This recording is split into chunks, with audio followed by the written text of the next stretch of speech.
The eagerness and subtlety, I should even say craftiness, with which the problem of the real and the apparent world is dealt with at present throughout Europe, furnishes food for thought and attention. And he who hears only a will to truth in the background and nothing else cannot certainly boast of the sharpest ears. In rare and isolated cases, it may really have happened that such a will to truth, a certain extravagant and adventurous pluck, a metaphysician's ambition of the forlorn hope, has participated therein. That which in the end always prefers a handful of certainty to a whole cartload of beautiful possibilities.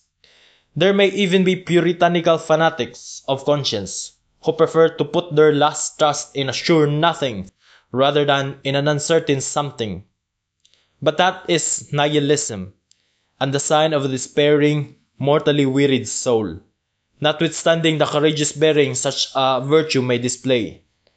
It seems, however, to be otherwise with stronger and livelier thinkers who are still eager for life, in that they side against appearance and speak superciliously of perspective, in that they rank the credibility of their own bodies about as low as the credibility of the ocular evidence that the earth stands still, and thus, apparently, allowing with complacency their securest possession to escape.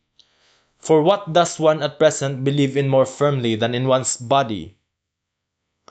Who knows if they are not really trying to win back something which was formerly an even securer possession, something of the old domain of the fate of former times, perhaps the immortal soul, perhaps the old God.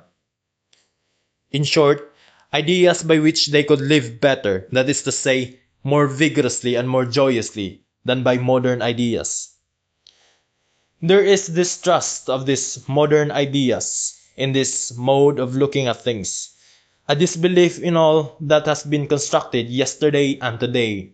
There is perhaps some slight admixture of satiety and scorn which can no longer endure the bric-a-brac of ideas of the most varied origin, such as so-called positivism at present throws on the market. A disgust of the more refined taste at the village fair motleyiness and patchiness of all these reality philosophasters, in whom there is nothing either new or true, except this motleyiness. Therein it seems to me that we should agree with these skeptical anti-realists and knowledge microscopists of the present day. Their instinct, which repels them from modern reality, is unrefuted. What do the retrograde bypaths concern us? The main thing about them is not that they wish to go back, but that they wish to get away therefrom. A little more strength, swing, courage, and artistic power, and they would be off, and not back.